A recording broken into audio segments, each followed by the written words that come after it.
कन्नौज के सौरिक थाना क्षेत्र के कुटला गांव के रहने वाले महिपाल यादव आर्मी से रिटायर हैं। गांव वाले उनको फौजी फौजी कह करके बुलाते हैं और वो आर्मी से रिटायर होने के बाद अपने परिवार के साथ यहीं कुटला गांव में रहते हैं। उनके परिवार में 2 बेटे और 2 बेटियां हैं और सबसे बड़े बेटे का नाम दिव्यांशु है, जो कि 22 साल का है और बीएससी थर्ड ईयर का स्टूडेंट है। आर्मी से रिटायर होने के बाद महिपाल यादव ने अपनी सुरक्षा के लिए एक लाइसेंसी बंदूक खरीद रखा है और वो उसको अपने घर में ही रखते हैं। उनका 22 साल का बेटा दिव्यांशु बीएससी थर्ड ईयर का स्टूडेंट है और वह कंजौज की एक यूनिवर्सिटी से ही अपनी बीएससी की डिग्री कर रहा है। कुटला गांव से लगभग 2 किलोमीटर दूर सुल्तानपुर गांव है और वहां पर दीप्ति सौरिक नाम की लड़की रहती है, जिसकी उम्र 23 साल है और वो भी बीएससी थर्ड ईयर के स्टूडेंट है। लेकिन जो उसकी यूनिवर्सिटी है वो दिव्यांशु की यूनिवर्सिटी से अलग है, यानी कि दोनों अलग अलग यूनिवर्सिटी में पढ़ते हैं, लेकिन दोनों रास्ते में एक दूसरे से मिलते जुलते थे। यानी कि दिव्यांशु और जो दीप्ति है उनका जो आने जाने का समय था वो लगभग एक ही था। इस वजह से दोनों एक दूसरे से रास्ते में मिलते जुलते थे और इसी मुलाकात की वजह से उनके बीच में बातचीत शुरू हो जाती है।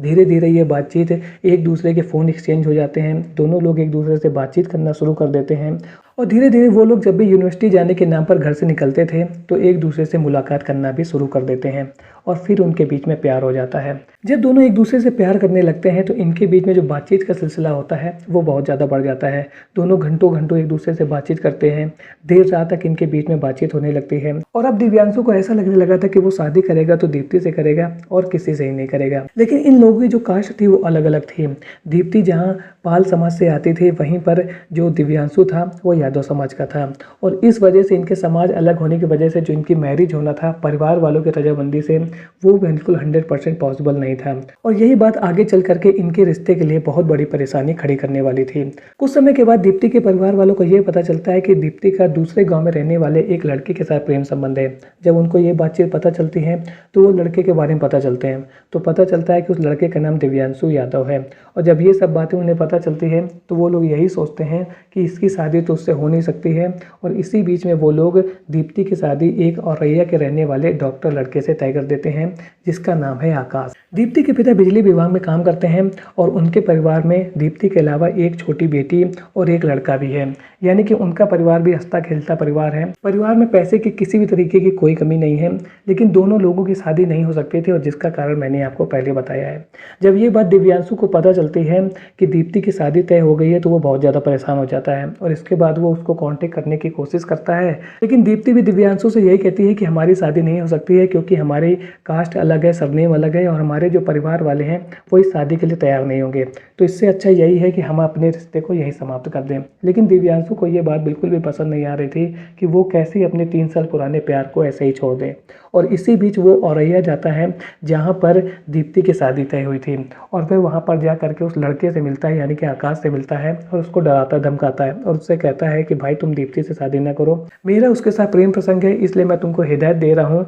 कि तुम उससे शादी नहीं करोगे और तुम उससे जो शादी तय हुई है उसको तोड़ दो। जब ये सब बात दीप्ति के होने वाले पति आकाश को पता चलती है तो वो सीधे अपने होने वाले ससुराल यानी कि अपने ससुर जी को फ़ोन करता है और उनको बताता है कि एक दिव्यांशु नाम का लड़का औरैया आया था और उसने यहाँ पर आकर के मुझसे ये कहा था कि वो दीप्ति से शादी ना करे क्योंकि वह उससे प्यार करता है। ये सब बातें जैसे ही उसको पता चलती है, यानी कि दीप्ति के पापा को पता चलती है, वो समझ जाती है लड़का कोई और नहीं दिव्यांशु है। वो सीधे पहुंचते हैं दिव्यांशु के घर में और उसके बाद उसके पिताजी से बातचीत करते हैं और उनसे कहते हैं कि आपका बेटे ने मेरी बेटी के होने वाले पति को धमकाया है, यानी कि मेरी बेटी की शादी तय हो गई है और ये मेरी बेटी का जो ससुराल है वहाँ पर गया था और इसके बाद उसके होने वाले पति को धमकाया है। जब ये सब बातें पता चलती है तो इसके बाद गाँव में एक पंचायत होती है और पंचायत में दिव्यांशु, उसके पिता महिपाल यादव, पूरा परिवार, साथ ही साथ दीप्ति, उसके परिवार वाले सभी लोग मौजूद रहते हैं और वहाँ पर दिव्यांशु यही कहता है कि जो उसके रिलेशन है दीप्ति के साथ वो सभी तोड़ देगा। आज के बाद वो दीप्ति को ना तो फ़ोन करेगा ना ही उससे बात करेगा,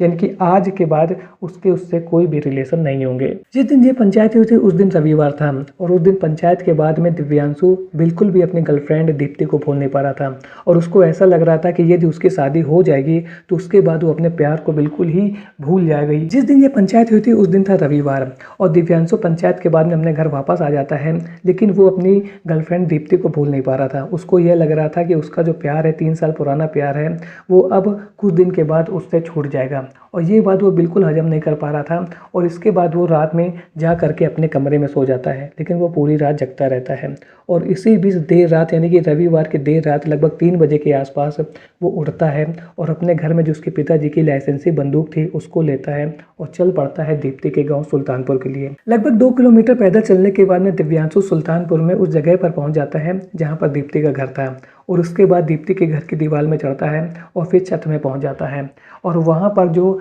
दीप्ति थी अपनी छोटी बहन के साथ सो रही थी। दिव्यांशु दीप्ति के पास पहुंचता है और उसके बाद अपने पिता की जो बंदूक थी जिसको वो साथ लेकर के आया था उसको दीप्ति के सर पर रखता है और तुरंत चला देता है। जैसे गोली चलती है, गोली उसके सर से आर पार हो जाती है, क्योंकि पोस्टमार्टम रिपोर्ट में यह पता चला था कि जो दीप्ति को गोली मारी गई थी वो उसके दिमाग को पार करके बाहर निकल गई थी और इसी वजह से उसकी ऑन द स्पॉट डेथ हो जाती है। जैसे ही आस पड़ोस के लोग और परिवार वाले गोली की आवाज़ सुनते हैं, लोग इकट्ठा होना शुरू हो जाते हैं और इसी बीच में दिव्यांशु मौका पार करके वहाँ से भाग जाता है और इसके बाद कुछ 40-50 मीटर की दूरी पर एक तालाब के पास में पहुँचता है और इसके बाद अपने पिताजी की बंदूक से ही खुद को भी गोली मार देता है, जिसकी वजह से उसकी भी डेथ हो जाती है। यानी कि दिव्यांशु ने पहले तो अपनी गर्लफ्रेंड दीप्ति की हत्या की थी और उसके बाद खुद को भी गोली मार ली थी और दोनों की जो डेड बॉडी थी वो कम से कम 40-50 मीटर की दूरी पर ही पड़ी हुई थी। यानी कि दीप्ति की जो मौत हुई थी वो उसके घर में हुई थी, वहीं जो दिव्यांशु था वो उसके घर से 40-50 मीटर की दूरी पर ज़मीन में पड़ा हुआ था। और इसी बीच में आस पड़ोस के लोग जो गोली की आवाज़ को सुन करके इकट्ठा हो गए थे वो तुरंत पुलिस वालों को इत्तला करते हैं।